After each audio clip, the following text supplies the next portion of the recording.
Hello guys, in this video I am going to show you how to enable notifications in the Southwest application.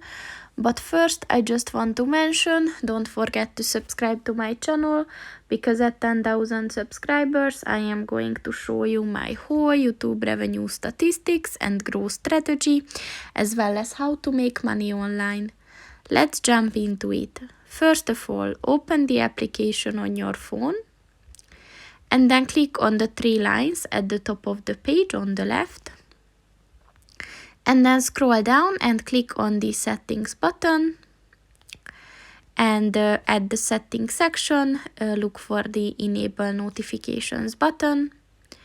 And if you click on the white circle next to it and it turns green, it means that the notifications are on. So that's pretty much it for this video, guys. See you in the next one. Goodbye.